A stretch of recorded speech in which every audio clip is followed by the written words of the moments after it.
I remembered when my mother spoke the words to me, "Who are you?" Quickly, I can say I'm a girl who knows God and a girl who found resilience. You may ask, what does it truly mean to bounce back?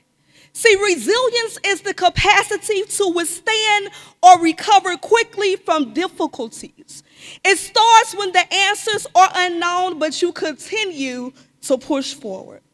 I want to take you on a journey with me of how I found resilience and how resilience can find you too.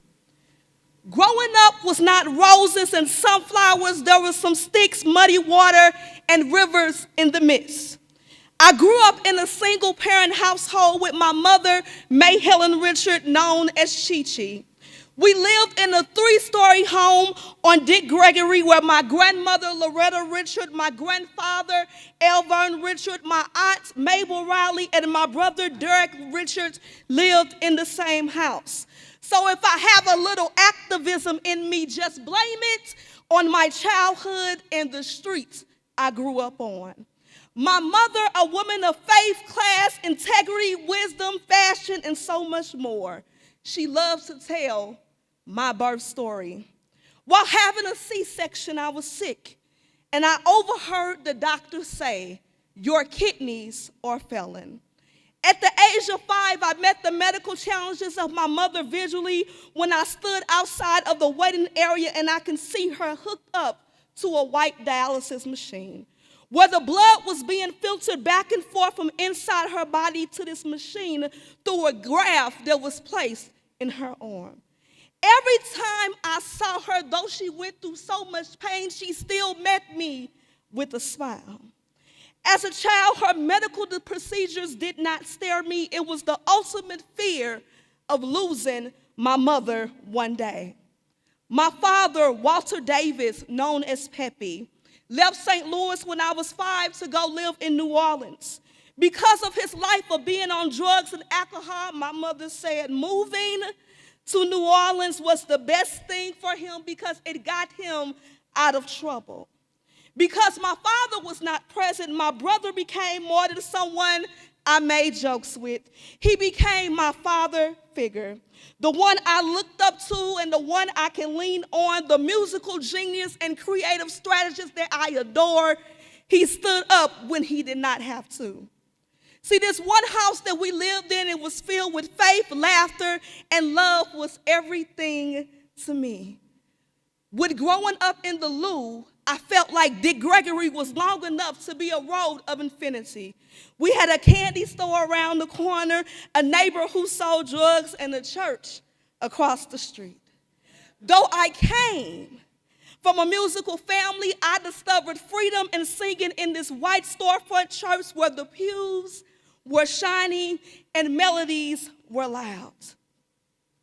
I attended Bishop Hilly Catholic school for the first 3 years, where my uniform consisted of plaid jumpers, bows in my hair, ruffled socks, and don't forget the Mary Janes. I adapted well until my teacher put me in the corner for talking during quiet time. See, little girls like me grow up now to respect their teachers who put talkative on their report cards. Now I can say thank you. Thank you. The world of bullying came to me quickly when my family moved to North County and my grandmother and grandfather passed. I was ostracized because of my weight, and my mother always told me, if they can do it, you can do it too, and don't let anyone stop you. My grades were poor, and I was teased every day until I learned how to stand up for myself. I struggled between an outgoing girl and a girl that was filled with shyness. But grade school became better, and I was eager to tell anyone that I wanted to be a pediatrician. I wanted to help people become better because of seeing my mother grow through her medical conditions. I saw my mother receive a kidney transplant in 1997, which was one of the happiest days of my life. My mother said, "Girl, you lit up like a Christmas tree." The transplant lasted for a few years, and she was back on dialysis again. The high school years I saw with keeping myself busy and having a goal of mine of being a part of every program that will prepare me to become, you guessed it, a physician. When college came, I was excited about being a first-generation college student. But quickly, I was met with anxiety after my uncle passed away my first semester at Mizzou. I started to hyperventilate during his homegoing service, and that same night, I was rushed to the ER. I couldn't breathe. My heart was racing. I literally thought that I was going to die. That night, the physician told me I had an anxiety attack, and it was due to losing my uncle and the stressors of college. For the next semester, I was put on academic probation and medication. See, the medication was stopping the symptoms, but I was slowly diminishing. The summer of 2008, I received a letter of removal. I had to make a decision because a removal from the University of Missouri-Columbia was not going to stop me. I was not going to let this one setback hinder my goal of becoming successful. See, just because I was rejected, I still pursued higher education and enrolled into the illustrious Harris-Stowe State University, the only HBCU in St. Louis, Missouri. See, at Harris-Stowe State University, I was afforded the opportunity to be a part of the Thurgood Marshall Leadership Conference. And at this conference, there were students from all over the world who attended a HBCU. We was at this conference because we wanted to be well equipped for the real world. I was so eager to go to this symposium with God on my side, my sorority pin on my chest, a black power suit on, my hair hanging down. I was ready for the real world.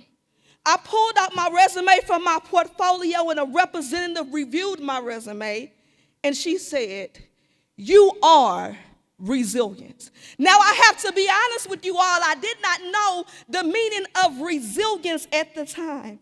But as she began to explain it to me, she said it meant being an overcomer. See, going to New York, I did not find the man of my dreams, but I heard one word that changed my life. I left that conference calling myself Queen of Resilience.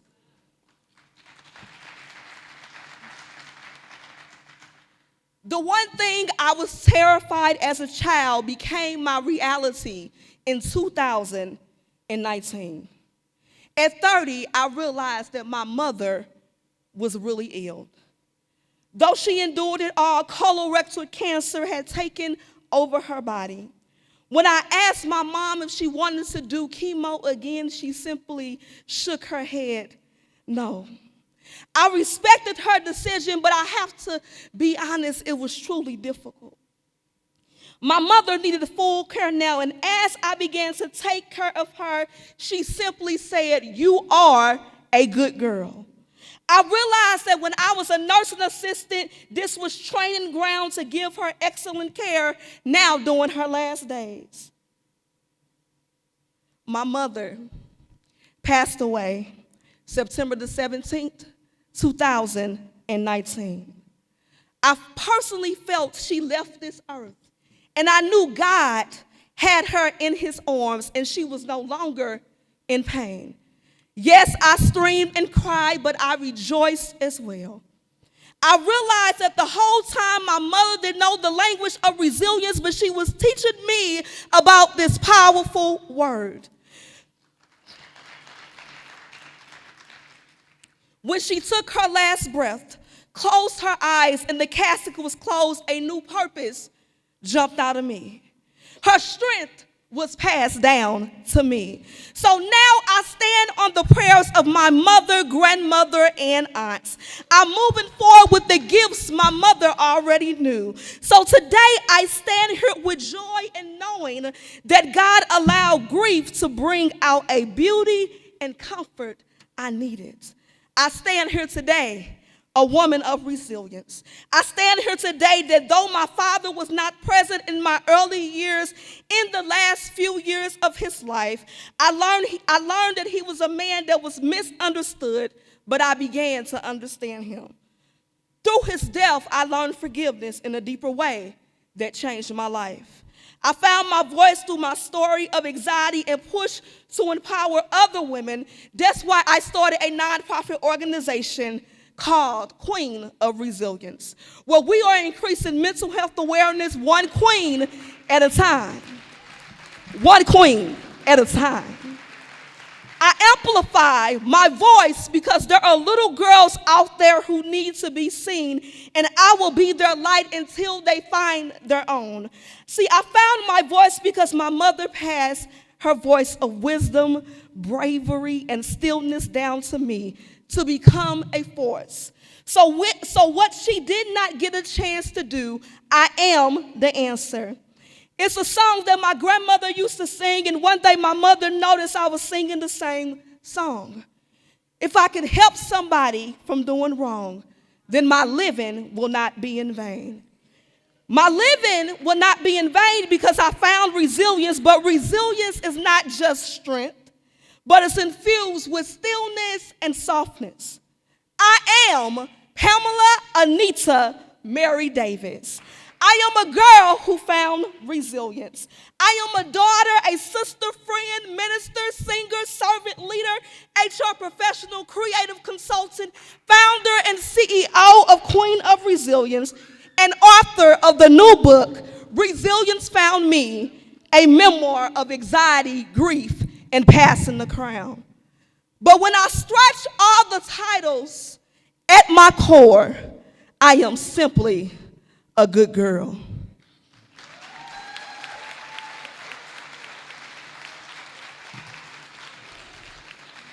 Now I would like to leave you with the same song that my mother heard me sing, that my grandmother used to sing.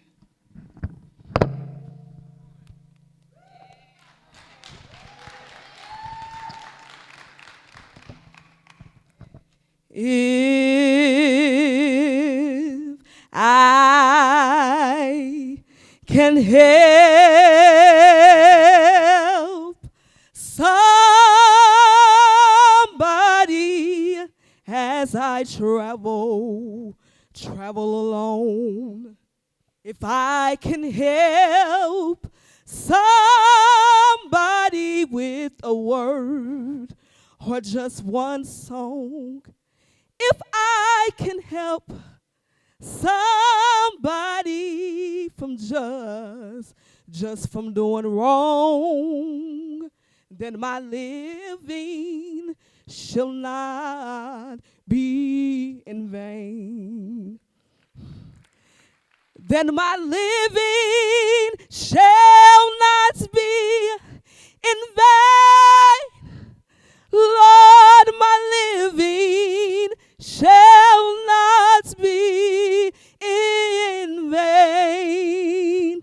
If I can help somebody while I'm singing this song, then my living, it shall not.